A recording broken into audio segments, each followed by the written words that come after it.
Common Good Collective, and really our main kind of focus is really to move forward the Black community. And that's through entrepreneurship, that's through financial empowerment, that's through events and activities like this, really just to bring us together as a strong Black community here in Sac. Because I don't know about y'all, but I don't really see it all that often. Nah. And I think that we really need a space and kind of like something that's being intentional about that, which is unapologetically for us, you know what I'm saying? So thank y'all for being here. Thank y'all for being part of it. Let's get into it. Mr. Roberts, how you feeling? I'm well. Nicholas, how you doing? Oh, not bad, brother, not Good. bad. So I don't know if we properly introduced this man, but this man is a legend here in our city. He's been doing this community work and really putting on for us for what it's been like over 2 decades now? 40 years. 40, sheesh, my bad. Let me put some respect on it. So it's been about 4 decades. My apologies. But he's been a leader, an activist, a mentor, and also a personal guide of mine in this nonprofit work. So I want to thank you for everything that you've done for us. My pleasure. Did I miss anything in that intro? No, bro, we good. Okay. We good. Because I know this man got a long resume. We're good. I might have to do the Drake thing. I don't got these questions memorized, so I'm going to be on my phone a little bit. Don't mind me. So I guess we'll jump into it, you know. So first things first, what is the role of an elder? And how do you kind of recognize that transition into elderhood, you know? Because I think it happens for different folks at different kind of like places. So what was that experience like for you, and what is the experience like for you? First of all, thank you guys for inviting me. Thank you, Nicholas. Thank you for your team. Appreciate you guys for the space that you're holding. Let me start there. I'll tell you the date that I remember feeling like I just turned a corner in our community being an elder. Sac City, Los Rios School District had a graduation. And Jerry Marshall, one of my partners and one of my mentors, invited me to be a part of the program. And typically when you're a part of the program, they invite you to come and speak, to say a few words, that piece. But he said, actually you're sitting up amongst the elders. That was probably about, I want to say about 8 years ago, prior to COVID. But, and it wasn't, in a way I was like, oh, I didn't think I was an elder because, you know, there was a number in my mind. And I wasn't that number yet. I've since got that number. You know, but I wasn't that number yet in my mind. It was actually 60. And in my mind, well, I'm being called, I'm mid-50s. But what he was saying to me, you have gotten over to that space where you now have a responsibility to walk and talk differently.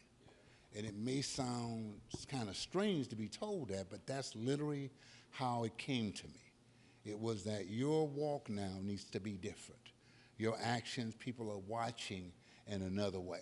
And I guess I always thought of myself as a role model of sorts, but the role of an elder took on at that moment a difference. And that looks something like if you called me when you first started, or if I saw you being one of those that are beginning to get in the space where I know it's about serving children, that's what I do on a daily basis. Church families. It was my responsibility to call you and check in on you and welcome you to the work. It was my responsibility. Thank you. And it wasn't about who I was or what I had been doing, but recognizing I needed to tell you there's a responsibility that comes with that work. So that's that piece of what I say, you stepped into the space of being an elder. That's how I saw it. And I don't think Jerry or anybody else told me what it was, but I began recognizing in my world since I've been in Sacramento. I've been here since graduate school, so it has been 40 years. I've been a part of Sacramento. And watching those before me do the work, that's what they were doing for me. They called me. When I called them, they made time for me. You know, sometimes I get a young person to say, you always make time for me. No, that's my responsibility to make time for you. So you have to understand that also an example for you as a young leader doing the work to recognize as people are coming along and you recognize they're serious about the work, you have to make time for them. See, that's a bar right there for one, so thank you. So how do you recognize as an elder, because you know there's a lot of people that are constantly like, hey, can I get your time, Mr. Roberts? Can we do this? Can we partner? Can we collab? Like, how do you discern what projects, what people, what things are really gonna move the needle forward versus like what you do not give your time to? Like, how do you differentiate the two? Used to give my time to almost everything. Yeah. And what I mean by my time, I'd answer the phone for just about everybody. There has been over the years my decision that give me a call back in 6 months. I'll let you later. You know, I'm busy right now. Can you get back to me? That lets me know if you're serious, you'll get back to me. If you're not serious and you become upset because I didn't have time, first of all, you don't know what it really is about, because this work is busy. This work, and I don't mean busy in terms of just doing things, but if you're serious about this work, you're involved in so many aspects of it. Either if you're young and doing the work, I mean young and getting started, you are working. As you get older, you are directing, or you are administering, or you are funding. So for me, I've gone to all of those different spaces, and as I've watched others try to come to that space, I usually decide based on their commitment, based on their willing to do the work. And sometimes I'm watching you do the work. I can tell who's serious about the work, not by how much you're getting paid doing the work. Because typically when you start this work, you ain't getting paid to do this work. Not a nothing. I might well tell you, you're the volunteer coach, you're the volunteer cheerleader, you are the brother who mentors, the sister who mentors, you are the one who's there for the kids, and you ain't getting paid to do that. We have a new youth development category of workers that so there's a little pay that comes with it now. But when I started this work, running an Oak Park Summer Basketball League or doing the work I was doing, I did that on the Saturday when I was working at the Urban League Monday to Friday. I left the Urban League at 4:30 and I went to Sac High and opened up the gym, or I opened up the library. I mean, that's how I started. That was the work. I wasn't getting paid to do that. So when I see young people who are doing the work and they're not getting paid for it, first of all, that sends a signal. There's a commitment different. And then from there, if you stay with it, you'll probably find me gravitating to you and say, good job. Nice to see you doing the work, brother, sister. You know, and that's the difference for me now. And yeah, I still answer the phone, but if I don't know you and I haven't had a chance to see you on the horizon I'm in North Sac, so if you're not in North Sac doing the work and you're in South Sac, I may not know you.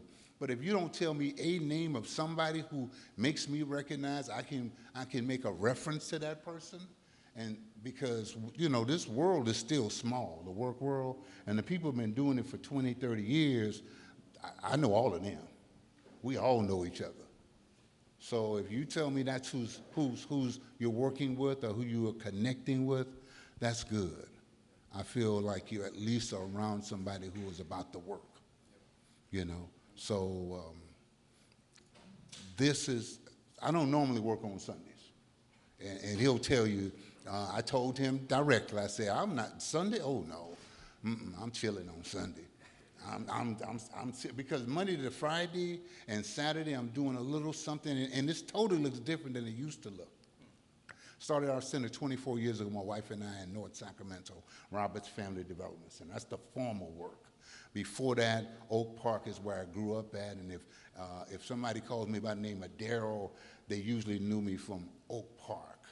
You know, for the last so many years in Sacramento, 25 years, I've been Mr. Roberts. And I say that only because that'll give you a reference point to somebody, oh, I know Derrel.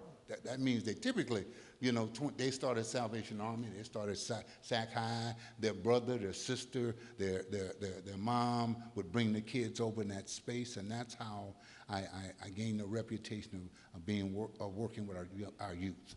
And from there, the spinoff was always about sports, but I really was about education, community involvement, community engagement. And that's how it grew. But that's how, when I came to North Sac, I realized this is my stick. This is what I do well. And I say that only from the standpoint that that's what I do well. Not about bragging or tell you anything more than that's a work that I know.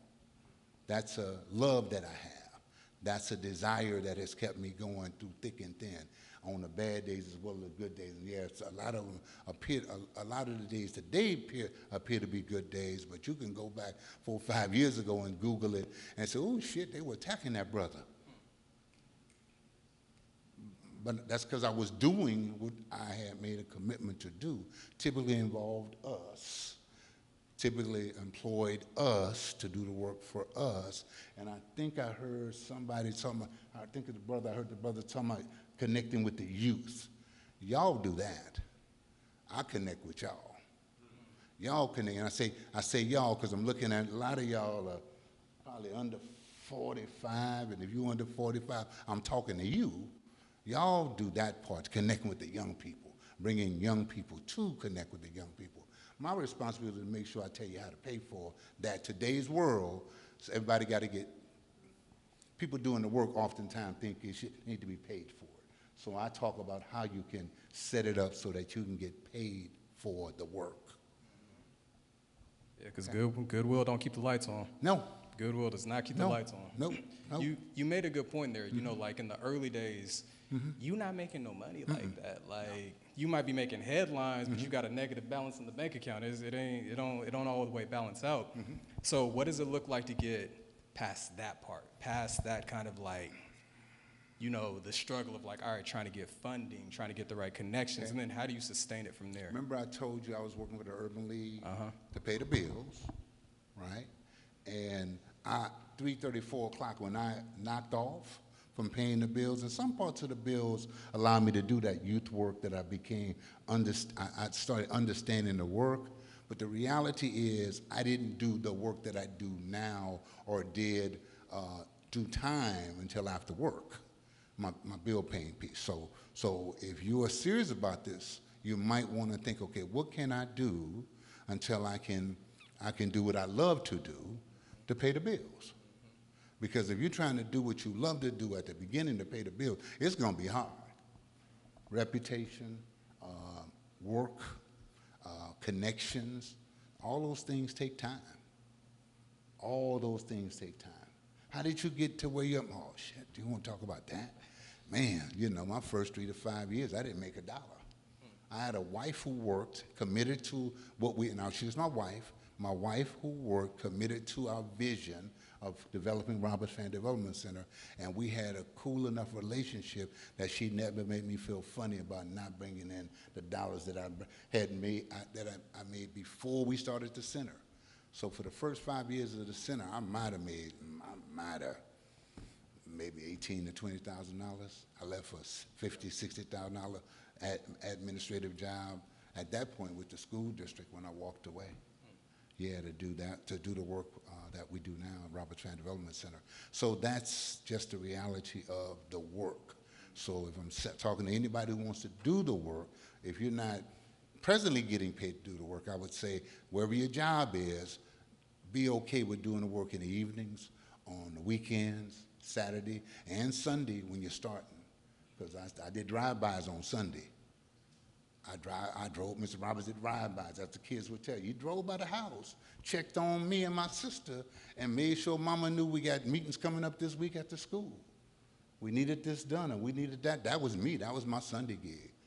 After church at St. Paul, Pastor Williams will tell you, he knew what I was going to do. Wasn't going to mess up. I was going to do drive-bys, knocking on the door in Oak Park. That's how I learned the work. That's how I gained the reputation of being sincere about the work. That's how grandparents knew I was serious about the work.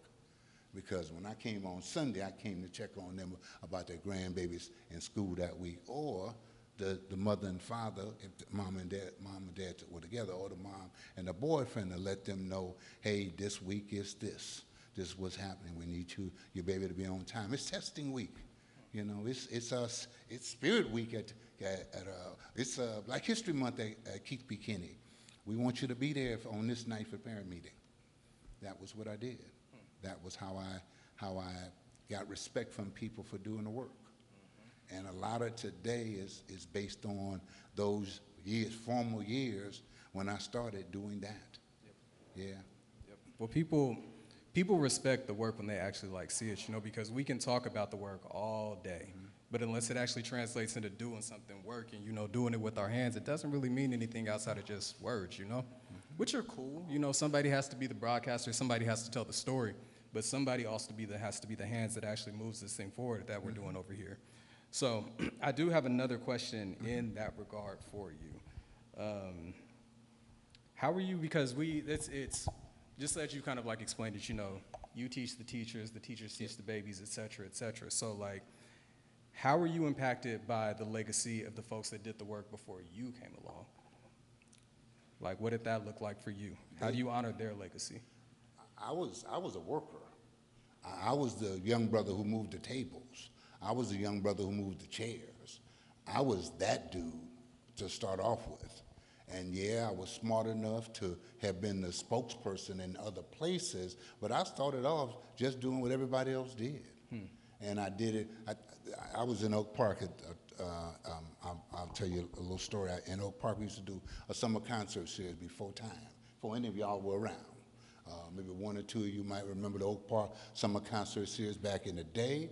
We'd have Nancy Wilson, Pete Escobedo. Name may not mean anything to you, but they were the greats in jazz, and they would come to Oak Park, and we would have that. We would do. My job was to bring the donuts to the work crew on Saturday morning. So first of all, I got up before the work crew ever got to the park, and I brought the donuts to the park. Now you say, well, what? You said you was a worker. I was up before everybody else was up. And if I didn't bring the donuts, people weren't gonna be happy when they saw me. So I brought the joy to the park. Now that may not seem like anything to you, but it was the thing that set us apart when you came to Oak Park for the concert series. Because everybody around there was trying to enjoy themselves, trying to bring people to the community, see Oak Park in a different way. Before people looked at Oak Park now as somewhat of an integrated community, it was just us. It was us and other poor people who still hadn't figured out how to move out of the way. But that was where I started off from. So I even say now to young leaders, if you are really a leader, pick up, move the chairs, move the tables, help bring something to the party. Because if you really want it to be about something in our community, it has to be something enjoyable, has to be exciting. Everything that I do today is about enjoyment for our community. You know, you come to the center itself, you're gonna come to a place that, damn, it feels different. It's different because we have set it up that way, and the demand is that you carry on with that legacy as long as we're around. So we're not gonna walk into it and gonna feel like everybody else. It's just not. And workers are not gonna look at having been a part of Roberts and not recognize when you go to another place, it's gonna be different. People going, I care about the young people who work with us. I genuinely care about them. You can check. I care about what happens to them. And it's because people before me cared about me. When I say they genuinely cared about me. So that's the walk. Well, that's as it should be. You know, it's kind of like, even though we might be all walking kind of different paths, whether it's mentorship, this thing, STEM, whatever, it's all a part of kind of one ecosystem, you know? We're all a part of kind of like one community, so it's important to recognize that. It's even the people that are like working with us, the people that we might be supervising, leading, et cetera, et cetera. The goal isn't for them to stay with us forever. The goal is not for them to stay with us forever. The goal is for us to train them enough to where they can go out and make that positive difference and really just kind of like multiply that impact, you know, on their own or with their own organization. So I guess another question for you is like, it doesn't really feel like necessarily a passing of a torch. It's more so of using your torch to ignite the fire for other folks, you know? Is it fair to say that that's kind of like an accurate way to look at it, or? Okay. Around Sacramento, I feel real honored and thankful that there are young leaders today who came to Roberts. I'll just leave it there, and they'll tell you how they play or part of Roberts if you to ask them long enough. In key spaces doing youth development work with us. Started their own nonprofit in the last 5 to 10 years with us. It was a season and didn't always know how to tell them that because it felt kind of, dang, he's pushing me out. he's forcing me to get to learn more during this time than I might be comfortable learning. Well, first of all, you took a year to just get your feet wet.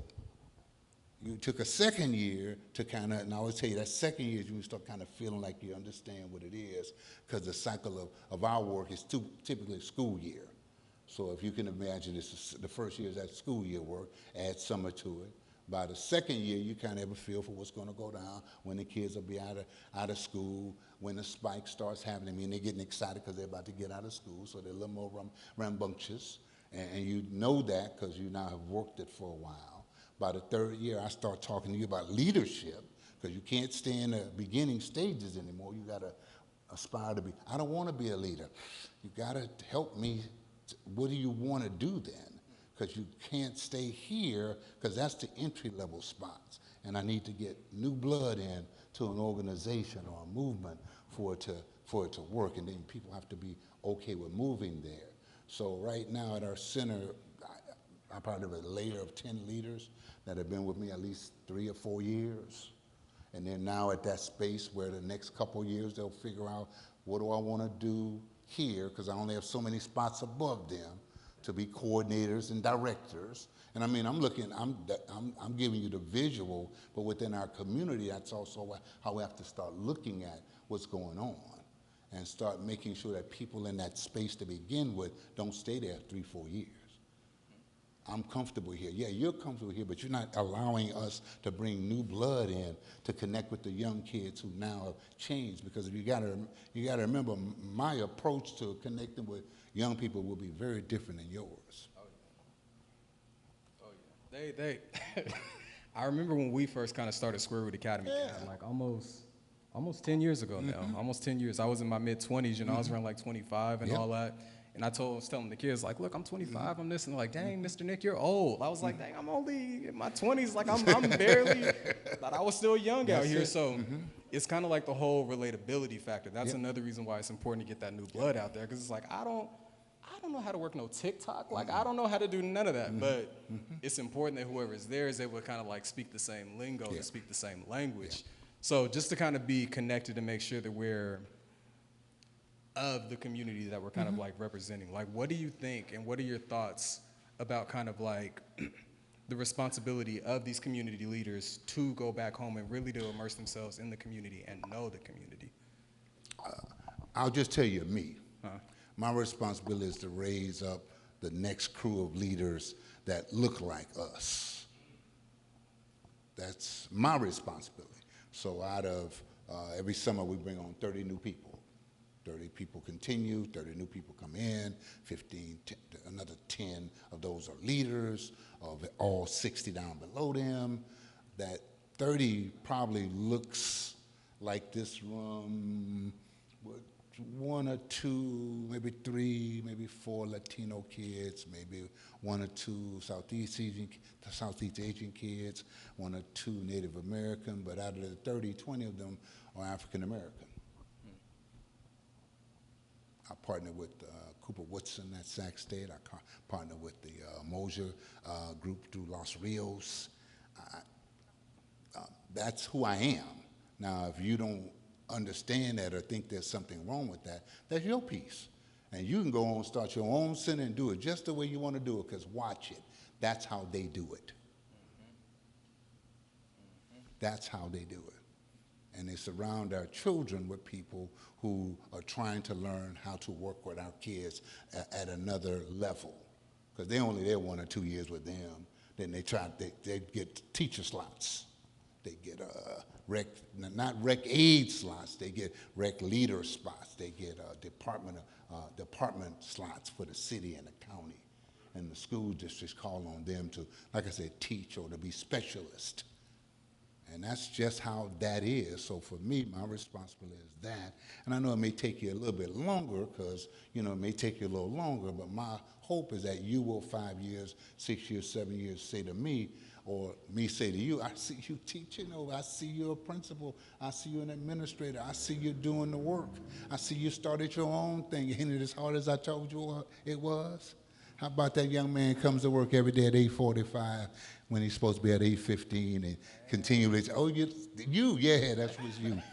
Yeah, but you know, that's it. And but that's my job. That's my responsibility for my role within the community.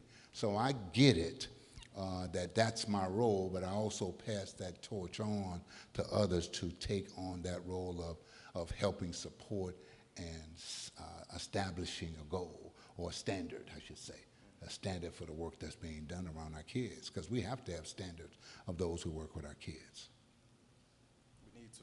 Yeah. We need to. I mean, it's important, you know, like to have standards, to have values, to actually have something kind of like core and at the center of this thing that we do, you know. And yeah, sometimes we don't always get kind of like warned. There is some. All right. This nonprofit stuff, this business stuff and all that, it can be great and fantastic, but I'm not gonna lie to you, it is some ugly stuff that you don't even know about when you're kind of like first getting started, you know. Checks not hitting all the time, you know. People showing up late when it's like, I told you time and time again to show up an hour earlier, but it's cool. We're not gonna vent, we're not gonna turn it into that. But as we're kind of like thinking and talking about, you know, over the years that you've been doing this, I imagine that there have been some things, you know, as the world has changed, there's been some things that have kind of like stayed the same. So what's kind of like, you know, some of the cornerstones of the culture and of this work that you may have seen like throughout the time since you've begun all the way up until now? Like, what are those kind of like core things that still remain? Commitment. Those who are committed doing the work, I can tell you who they are. And they may be getting a little pay for it now, but if they're committed, that looks different than the others who are getting paid for it at all levels. That director is mentoring kids without being asked to mentor. And when I say kids, young leaders, they're mentoring them without being asked to do that. They are the Saturday persons who go out and are just available because you recognize sometimes my presence in the place is just helpful.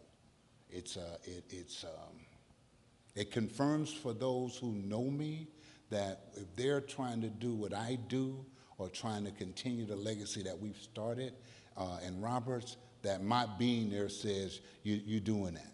And my high five, my good job, my how you doing, what's going on, little bro, hey sis, how you doing, good to see you. It's no more than that now, but I know that that's, for me, an important part of showing my commitment. So commitment looks the same. Dedication looks the same. Desire to serve looks the same. Desire to want more for our community and our children is the same. It looks the same. It does. And the people have changed per se. The players have changed, but that's the same. That stays the same. It looks the same. And it may even look like leading the girls group over here, the Boy Scouts over here, football over here, basketball over here. It may look like doing the math program, square root over there. It may look like a whole bunch of other things, but it looks the same and it has the same feel. And that's how I look at the work now compared to when I started. Yeah. There's still folks out there trying to do this work. I mean, it shifts a little bit too, you know, like the role that you might have played in your 20s, 30s, whatever, it ain't the same role that it's playing in your 40s. Like I noticed for myself personally, it's like I said, we've been doing this for about 10 years now and all that other fun stuff. Was in my early 20s, that was great. But I'm noticing once that 30s hit, you know, I started getting a little more tired. You know, the knees wasn't working the same, the hip wasn't quite the same. I'm not going to let you do that. Nick, then you got to do something else, dog. You got to do something else. Because we need you another 30 years with that energy that you have, so I can't let you get tired. And the reason I'm going to say that is I know what it feels like, so I'm just going to tell you, come up with something to give you give yourself an outlet that you're not consumed by the work. It's important that you recognize that it's easy to get consumed. That Monday to Saturday, Sunday schedule, it's easy. So if that's all you're doing, yeah, you're going to get tired. Because not enough people are going to pat you on your back and say, great job, homie. Great job. Man, if you weren't doing it for that reason anyway. My niece is here, and she said to me, Doreen said, Uncle Derrel, how often do you do this? Not very often, not this. I don't. Now, do representatives from Roberts do this? Oh, yeah. Somebody doing something every second Saturday or Friday or Thursday. They're going to be somewhere because I don't do this as much anymore. I did this today because Nick called me. If you call me, it may be you get Jackie Kendricks, my education director, Ravina Parham, my special projects person. Now understand, you getting Roberts and you getting the knowledge that they have got gained from me, but you said I'm selective about that part because Sunday I'm normally at home. I told you that. Nah, for real. I appreciate. Cool. I appreciate what you guys are doing in this space. I appreciate when I walk in and I see your building. And I'm going to be patient as folks come in. Oh, Lord. Damn, they would say they're going to start at, or they were going to do it. I just grab work. I literally just grab work. And I just go here until we're ready to, hey, bro, you up next. Okay, cool. Because if not, look, I'm older now. I take time. I don't spend time on why ain't this happening. I don't spend no negatives. No. I do different now than I once did. Now, trust me, I was there too now. I've never been perfect. Never. My daughter said to me one day, Daddy, you were perfect as a student. I had to pick up the phone and call my mom and say, Mama, do me a favor, talk to Kier. Just talk to her. Because if you see me and you say, well, you look like you got it together. Man, there's so many things that are going on every day about this work, but it's not for me to show all of that worry and all those other things because I got younger leaders looking at me, and if they see me get tired, they might think they can justifiably tell y'all they tired. No, you can't say that. That's what it is. That's why I say it to him. But not to knock him or to say that you guys are not doing as much. Yeah, you are. You will. Opportunities are there for you differently than they were for us. We kicked open a lot of doors, so the opportunities are there for you, by the way. Facts. Yeah. And I will say that to you, if nothing else in Sacramento, I know that our being pioneers at doing some of the work allowed others to follow behind who had visions of, oh, he's doing that. Well, maybe we can do something, because I will always tell them, oh, man, we got more than enough room for those who really want to do the work serving our children. More than enough room. Mm-hmm. More than enough space. Mm-hmm. Nah, and for one, I want to thank you because, you know, I've been privileged enough to be one of those people that you kind of like open that door for. Mm-hmm. You know, I remember, once again, you kind of like calling and checking during COVID, like, hey, how you doing? How you doing? How's it going? How's business? How's this, that, and third? So I just want to thank you for that, you know. And another thing that you mentioned, you normally don't do this on Sundays, and we're too young to be tired. I get it. Yeah.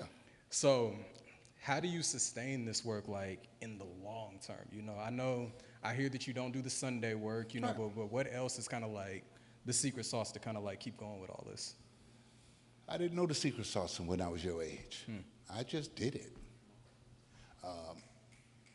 I will tell you something that somebody said to me, and this caught my attention.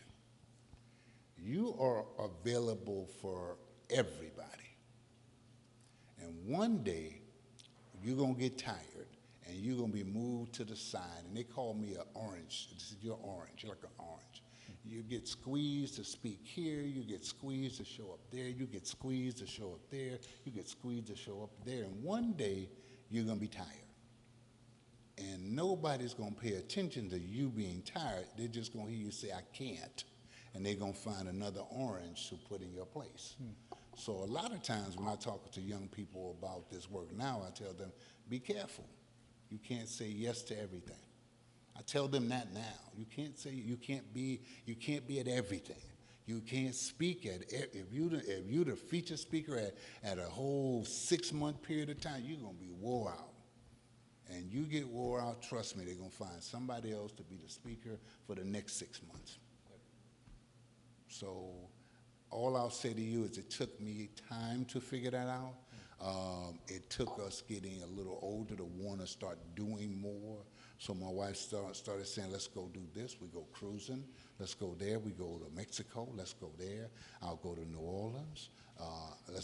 And our work also has us doing a little bit of traveling. You know, we go to Freedom School, our summer gig, our summer initiative.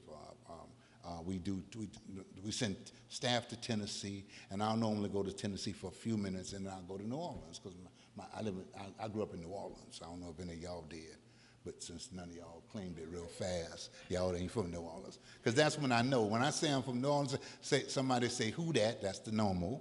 Or, you know, they had that smile on their face, you too? You know, but since y'all didn't say that, ain't none of y'all from New Orleans. I got you. But I say that because that's where, you know, I stop, I go home when I go to Tennessee. So I do 2 days in Tennessee and 3 or 4 days in New Orleans, and I come back home. So I will get away. And some of that looks like work, but it's also about recouping and spend a little time on self. Mm-hmm. So basically travel, stepping away from the work and all that, just doing something else to kind of fill the tank, because when you're constantly like pouring into other people, other things, other moments, it's important that we make sure that we're replenishing ourselves at the same time. You know, I haven't been to New Orleans. I don't really know much about it, but. You ain't been to New Orleans? Nah. When you go, just call me ahead of time. I'm gonna hit you. There you go. I'll also tell you, my phone, I shamelessly tell you my voicemail is full a lot, and I don't try to undo it all the time. So if I know your number, I'll call you back. But if you hit it's overloaded. It has been that way for. I have a board chair, a nonprofit, and he said to me when first time, you know your voicemail is full. So I of course immediately went, because I gotta undo it. The next time he called me, you know your voicemail is full. Okay, I tried to do that then. The third time, that was years ago. Third time, yes I do. I mean, the truth is that I get that many calls some days, and I don't have a chance to get back to everybody the way I once did. So if I don't watch it, I'm going to disappoint you by not getting back to you. I left you a message. You didn't text me? That's what I say now. You called me one time? Oh. Yep. I'm glad you got that smile. I mean, I'm just that way now. I know because I'm busy, but if you tell me you're trying to reach me and you keep coming at me, eventually I'm going to notice. Remember I told you, I look at people and I figure out if you're serious about the work. Will you come back? Because everybody gets excited about the work. They see something happen. They see something on TV. They see something in the neighborhood. They see a fight amongst kids. Oh, I can go they need help. Yeah, excitement, that moment is not necessarily what it takes to sustain the effort to really have an impact on our youth. It takes time. It takes 6th grade, 7th grade, 8th grade. And 6th grade later, if you don't realize it now. It takes 1st grade, 2nd grade, 3rd grade, establishing foundation.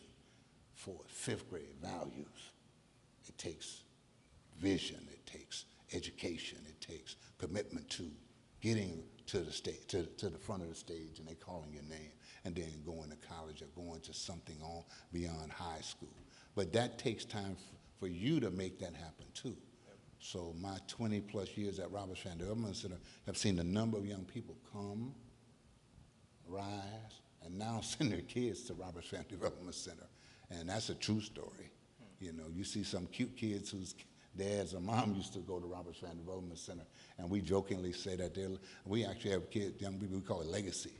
They started with us in the 1st or 2nd grade, and they now work for Roberts Family Development Center. Yeah, their legacy.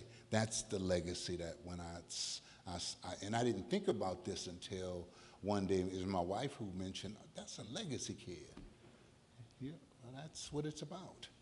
And there are many young people now around the country who are part of our legacy family. Yep. Yeah. Well, that's the goal, educate them, employ them, and then send them on about their way. Yep. Once again, they're not supposed to be with us for the whole time. So I had another question in there. So you mentioned, you can't do every panel, every kind of like speaker opportunity, every project, every contract, yada, yada, yada. Yep. So how do you pick your yeses? And more importantly, how do you pick your nos? As I get older, that's actually a challenge. I wanted to go to Vegas and do Freedom School in Vegas. Freedom School is our summer initiative that we built into a year-round initiative. We started 12 years ago. We now are 3 or 4 school districts. We work with about 600 kids every summer, and then half of those kids year-round in terms of the work that we do. So Freedom School I wanted to take to Vegas, and I wanted to take it to trains in Oroville. My boy was superintendent of Oroville. One of my former Roberts Van Drielman Center directors was in Vegas. Went to Oroville. We worked there for about 3 months, kind of planting the seeds. The superintendent, I don't know if you know Oroville, is rather racist. They were forced by the Department of Justice to hire a black superintendent, which they did, but they also fired him within 6 months. Terminated him, gave him $200,000 out the door. They did totally wrong, but they just, this ain't gonna work for us. And part of what it was, he wanted to bring Freedom School, and we moved. You know, the Envision moved from that. So that was something I was hoping to do. Then Vegas, same thing, but we're outsiders in Vegas. And I'm looking at the brother who's from Vegas. So we are outsiders in Vegas. So when they, so who are you? Well, from Sacramento doing this work, bringing my young staff member who'll come there.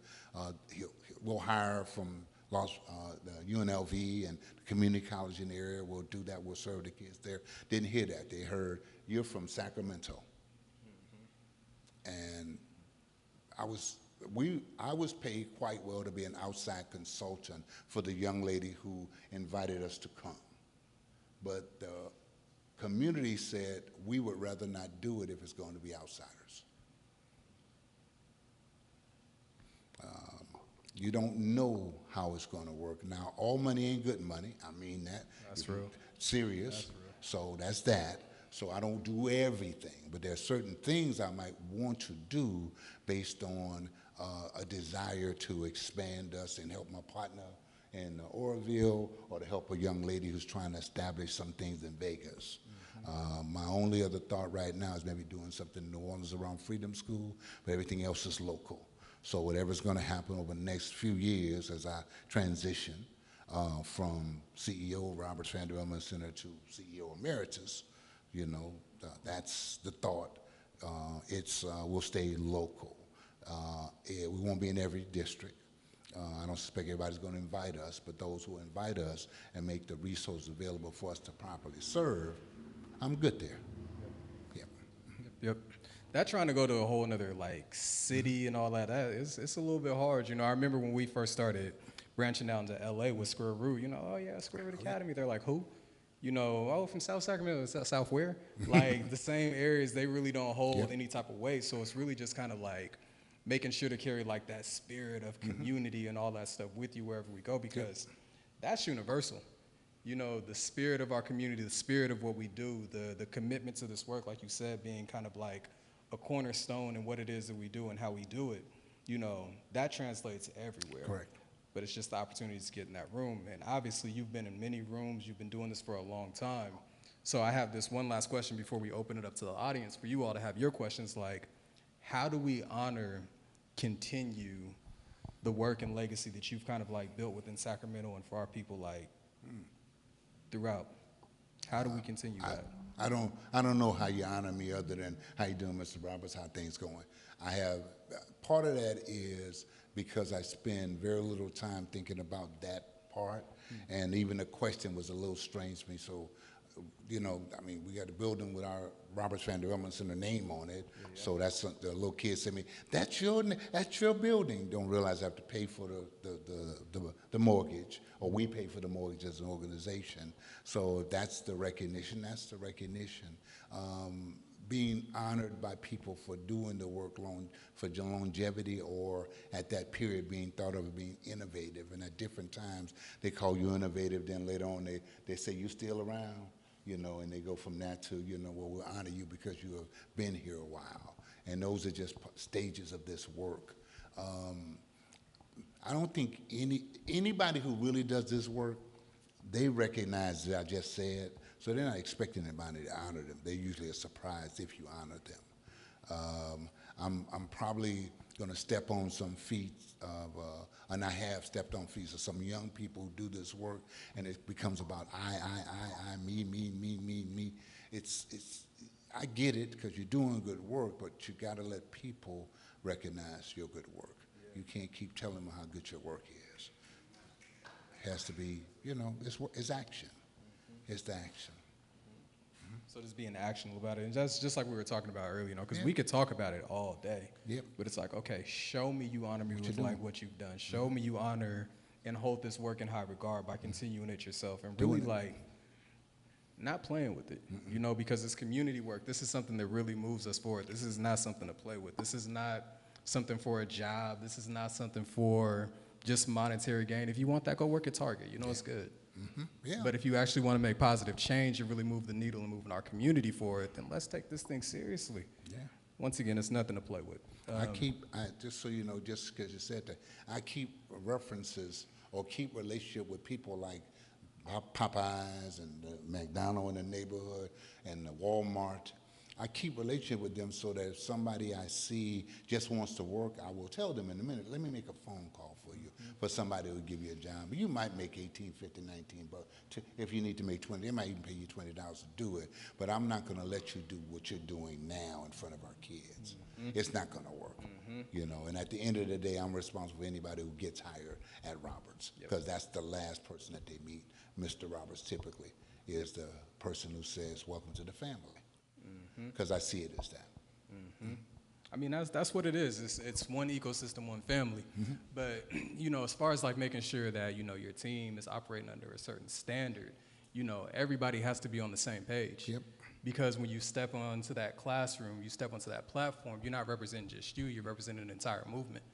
So once again, it's something that we got to take serious, and I thank you for the seriousness that you've taken it so far and the seriousness that you continue to take it. But let me stop running my mouth for a second. Want to open it up to the audience, see if y'all had like any questions. Okay, we got one already. Errol, on you. Mr. Roberts, how you doing? Well, sir, how are you? I actually have the honor of having been one of your youth workers. Yes, sir. About 18 years ago. Yes, sir. I think I was 18 Yes, at the sir. time. Yes, sir. So I definitely, your impact has led me to the role that I'm playing now as Yes, in higher education. So my actual question is, I know when you start things, you have goals, and eventually you achieve those goals. And you've been doing this work for a long time now. And I know you're saying you're transitioning. So what are your current goals, and do you have any? Yeah. My current goal is the 5 years from now, my wife's still liking to hang out with me. That may sound strange, but that's one of the goals. And it has become a goal because we do so much work that it's easy to get lost in the work and forget about the relationship that you started or you had going into the work. And if I tell you I've been doing this work 24 years at Roberts, I've been married 26 years, we've been dating 32 years, there was some years when we just enjoyed each other. And then there was some years where, we began doing this work, and my wife at that time, I was the person. Then as we recognized this is not gonna work, one day literally woke up and realized this is not gonna work if I'm doing all of this and you're doing all that to keep the bills going, right? So we're gonna have to make a compromise and figure out how do we make our finances work. So she then came on as part of Roberts. That's when Roberts took off, because I didn't have to look behind me or worry about how the money we brought in was being utilized.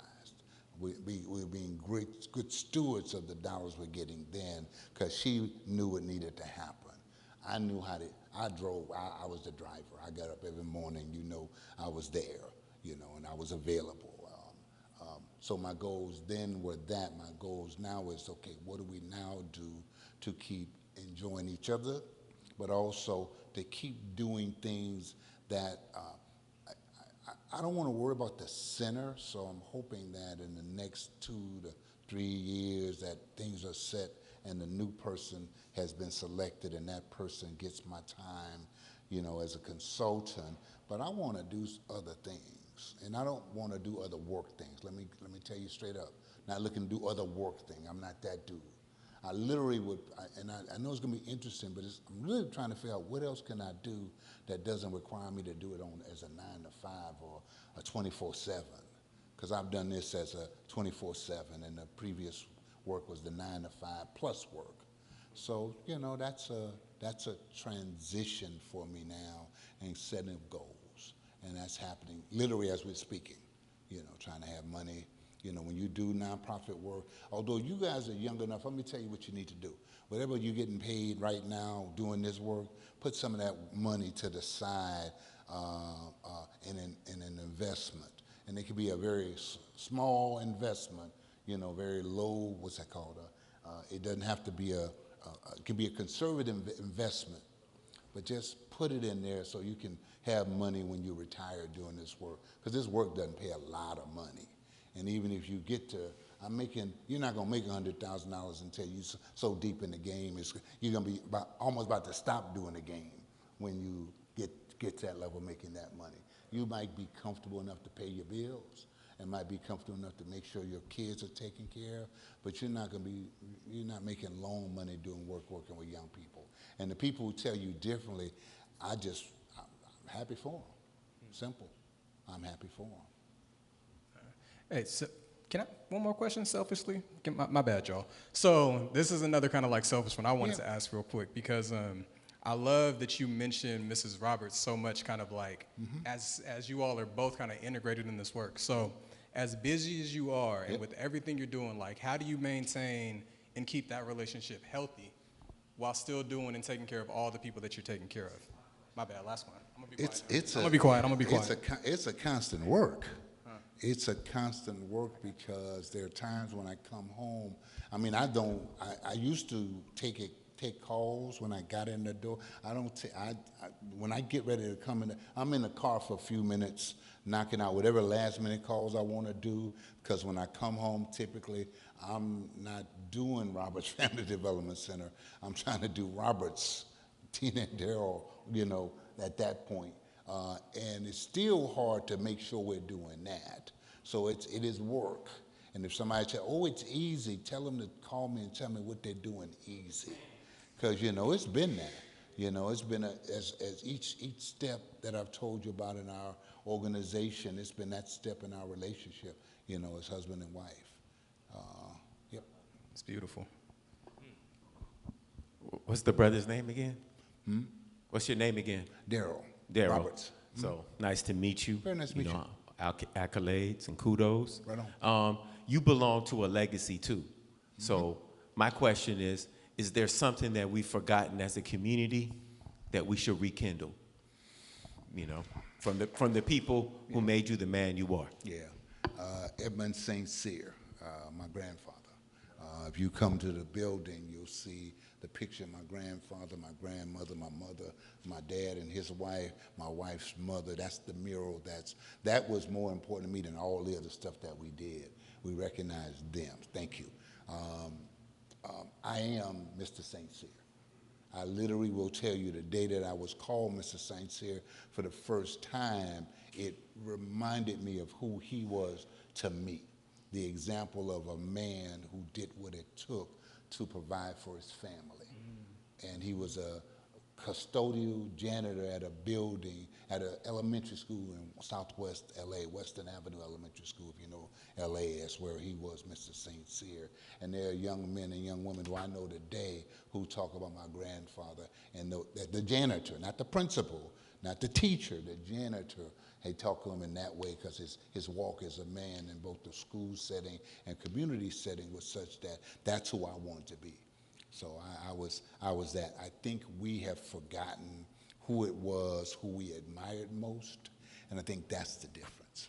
We've lost that, and I think for us to be honest, for me to be honest, that's what maintained me getting through it. And early on, when he was still alive, yo, Dad, my grandfather, my dad, you know, I'm going through this, I'm going through that. In college, I call my grandfather was the reason that I was student body president at a predominantly white college. My grandfather's the reason I was president of the Black Student Union first at a predominantly white college. My grandfather said to me, you might want to think about the role of the president versus the role of the president of one of the organizations. Who funds what? When I told him that, he said, well, then, why don't you be president of the student body and support the Black Student Association? And it was just that simple. I got lost for a minute going to all-white college, and it's easy. So if your son or your your daughter comes back home dating somebody who don't look like them, there's a reason. It's the setting that we go to when we send our kids to, organizations. Even predominantly black colleges have this problem too, so don't get it twisted. But it's certainly prevalent was for me at Chapman. So I came home one day and my grandfather and grandmother said to me together, don't become part of them because you're not them. And it was just being straight with me about who I was, because I had come home with some fairly dirty jeans on, and I might have had a fresh shirt, but the jeans was dirty, and they was dirty, and they probably could have stood up in the corner by themselves. They was just that dirty. And I had gotten caught up with, the fellas didn't. They just pulled on them pants, and they kept going. And I caught up like that. My grandmother really said to my grandfather, who together told me, don't get stuck, be you who you are, and you've been taught to be. So I think part of us is forgetting who taught us to be who we are. I love that. Think about 2 more questions, y'all. 2 more. Man, I came here. You ain't gonna stop people from asking me no questions. Hey, then keep it going. Keep it going. I got here on Sunday. I told you that. And that's because I like it. That's literally all that's about. Yes, sir. Yeah, everything I hear is amazing. As you mentioned earlier, I'm a community leader from Las Vegas, Nevada, and we're looking to expand out here and get involved with the community and everything like that. My question is, how do you think we can connect the 2 cities? You mentioned you tried to do something earlier. Are you still interested in doing something in Vegas? Yeah, the answer is yes, I'm interested in doing something in Vegas. I have a young man who would love to be the site coordinator of something that we're doing in Vegas. I'm going to tell you what I do realize: time. Commitment, time, and results. So as I heard you speak the other day, and I saw you here today, if what you're trying to do is to make it happen in Sacramento, we just like everybody else, you have to show us. And you have to do it in time. And that's the decision whether or not you have that kind of time to invest, the resources to make that work. So I would say to you, for me, I'm here and doing something with you. You have a young brother, Robert Straughter. I don't know if you know Robert. He does work in Vegas as well. And I met him, and he came out and saw what we do in Sacramento. He loved it. So he's trying to do some similar things there. And like I told him, it's going to take time to do what we're doing, but if you just focus on what you're trying to do, in time, it may both work. Cool. Beautiful. I have a question about your semi-retirement, as you call. So there's this term in Japanese called ikigai, living with your purpose, your vocation, your profession, and your mission. And so all the work that you're doing, I feel that it intersects all of those things as far as finding a vocation of what you're good at, finding a mission of what the world needs, finding a profession and getting paid for it. I want to know about your passion. That's the other part of that. What sparks you to continue to do this? I still genuinely care about the people and the community that I live in and the communities that I've served. I genuinely care. So my passion goes to seeing to it that people have opportunities. So I'm that person, if you say, being selfless. It's that, for me, it's important that a young man, a young woman in my neighborhood looks up to somebody who has been consistently the same, consistently challenging to them, because, like I said, just like, people work with us, you start off here, and as you gain, I'm not going to accept a young man or a young lady to continue to have the same behavior over time. So as you get older, there's a new responsibility. As you get older, there's another responsibility. So that passion stays with me, about caring about them to that point, to the point that I'm at a balloon release for young brother Marcus Smith, who passed away. And a number of young people came up to me and let me know, Mrs. Roberts, good to see you, glad you're out here. But I'm going to tell you, most of them were kids the last time that they saw me on a regular basis. They were kids. When I say kids, they were 4, 5, 6, 7, 8, 9, 10 years old. And 30 years later, you know, when they see me in that space, they're comfortable enough to come to me because they know I care.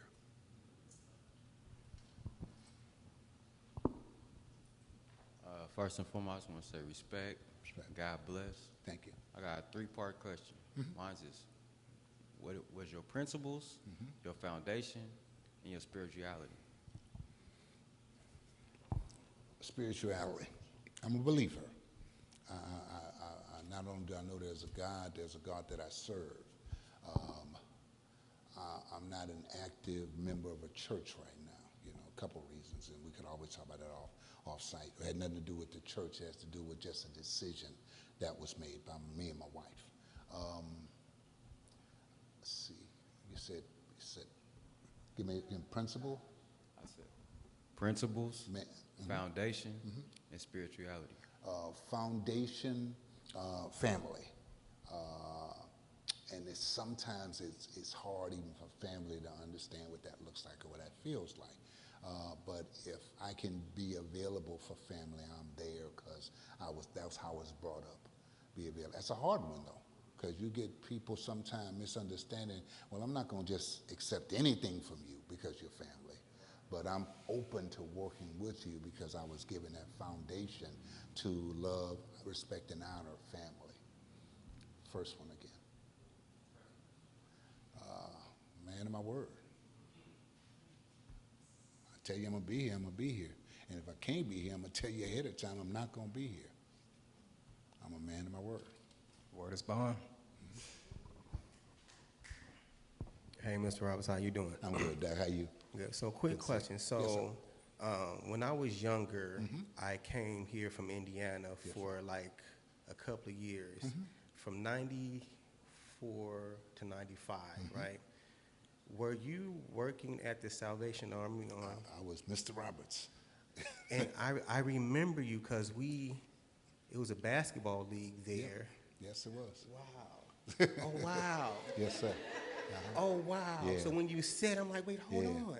Yeah. And every time before we played, we had homework study. Oh, yes, sir. You sure And did. different things. So then if we wasn't acting whatever right, we didn't get to play. Right. Wow. We end up winning the championship that year. Yep. And then I went back to Indiana, Yep. and then I came back 2001. My mom kept that trophy that I have, Yep. and now it's in my house now. Right. Oh, wow. Yeah. Hey, Yeah. thank you. Thank you for that, because I was here that one year and went back, but that one year was probably like one of the best years as a child that I had. Yep. That's crazy. That's good to know, man. Thank you for everything, yo, for real. Yeah, it's interesting. Thank you for recalling that. That was the Salvation Army years. Not everybody liked me because I told you had to go to study hall before the game. I don't care how good you were. I used to have white folks come to Oak Park and be upset because they had to come an hour early, until I told a woman the following, her husband who's an attorney will tell you. I said, Mr. Sal, see that young man out there who's shooting, getting your boy in position to shoot that jumper? Said, Prince? Yeah, Prince. Prince is making him comfortable shooting that jumper. You know, Prince doesn't do that well in school, so I need your son to help Prince doing study hour. How about that? The dad looked at me and said, yes! Somebody finally said something, because you gotta can be consistent, be a man of your word. If I say that's for everybody else's child, I gotta say it for your child. You were the beneficiary of my learning in Oak Park, because I realized I had to have structure if I was gonna run something in Oak Park in those days, because as the brother said, that was right after the crack cocaine, epidemic. So we were building in those days. Yeah. Right on. I'm glad you remembered. Good memory. All right. Cool. So that's why that man got that jump shot like that, huh? Hey, one more time for Mr. Roberts, y'all. One more time.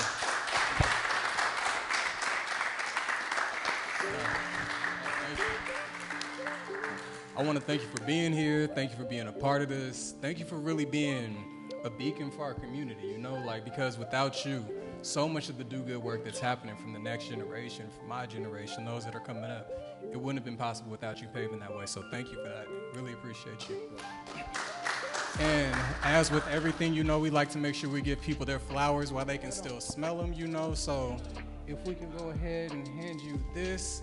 Thank you for everything you do. Thank you for being here. And thank you all for being a part of this too, you know, like Paper Talks, this community stuff, it only works if community is actually here and present. So y'all are just as much a part of this as Mr. Roberts, as CGC, as anybody else that's in this building. So thank y'all for being here. Appreciate y'all time. Feel free to stay, fellowship, kick it with us. We're gonna be around.